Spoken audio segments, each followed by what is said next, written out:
Sir, आज मला छत्रपती शिवाजी महाराज यांच्याबद्दल जाणून घ्यायचं आहे. त्यांचं नाव आपण खूप ऐकतो, पण ते इतके महत्त्वाचे का आहेत हे मला समजून घ्यायचं आहे.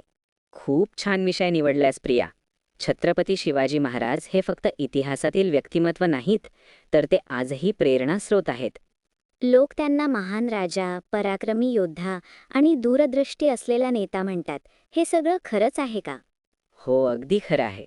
शिवाजी महाराज हे शौर्य, बुद्धिमत्ता, नेतृत्व आणि करुणा यांचा अद्भुत संगम होते. ते लहान वयातच मोठी कामगिरी करू लागले असं ऐकलं आहे. हो प्रिया, किशोर वयातच त्यांनी स्वराज्याचं स्वप्न पाहिलं आणि ते साकार करण्यासाठी प्रयत्न सुरू केले. इतक्या लहान वयात त्यांना अशी प्रेरणा कुठून मिळाली? त्यांची आई जिजाऊ माँसाहेब यांचा त्यांच्यावर खूप मोठा प्रभाव होता. त्यांनी रामायण महाभारताच्या कथा सांगून शिवरायांमध्ये संस्कार रुजवले. म्हणजे त्यांचे विचार घडवण्यात आईचा मोठा वाटा होता. नक्कीच. जिजाऊंनी त्यांना न्याय, स्त्रीसन्मान आणि अन्यायाविरुद्ध उभं राहणं शिकवलं. अनेक राजे शक्तिशाली होते, पण शिवाजी महाराज वेगळे का मानले जातात?